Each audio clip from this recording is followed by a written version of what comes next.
Brian, could you talk about just a little bit about how old you were when you started skating and the sacrifices you had to make and the hard work you put in at such a young age? Yeah, I was 8 years old when I started skating, but I didn't really consider it sacrifice because it's what I wanted to do. I fell in love with skating. I loved it from the day I stepped on the ice. So it wasn't a sacrifice. And Tim brings out an important subject that I was never the most talented athlete. I was talented enough and I could have gone into any type of sport that I wanted, but the hard work is really what set everything apart, and I think it's really responsible for my success.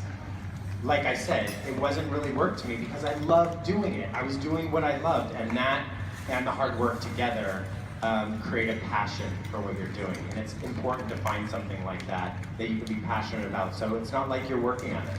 So when you're 8 years old, what would a typical day in the life of Brian Boitano be when it comes to skating? Well, I would go to school until 2:30 in the afternoon, and then I'd go to the ice rink by 3 o'clock, and I'd be there till 8 o'clock at night, and then I'd go home, do homework, have dinner, and go to bed, and repeat my day.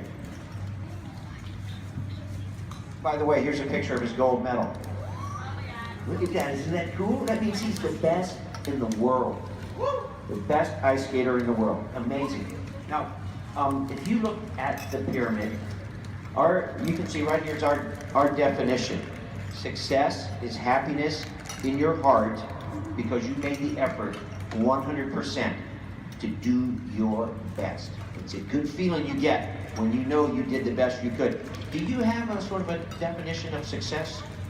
Well, I think success for me is learning a skill set, and what I mean by that is a toolbox that you learn from doing a sport. So if you need perseverance and you're having trouble out there and you learn how to persevere, you have willpower, you have stamina, strength, you learn how to take all these things to something else in your life. So whether or not you're going to be a champion tennis player or ice skater, you're going to take the things that you learned through that sport into other things in your life, and when you get to be a lawyer or a doctor or a bus driver or whatever you're going to be, you're going to be able to use those tools that you learned in sports to be the best bus driver, lawyer, doctor, whatever you want to be that you can. And I know a lot of people that are ex-athletes that go into all different walks of life, and they say that is the most valuable thing that sets them apart from anyone else, is learning those tools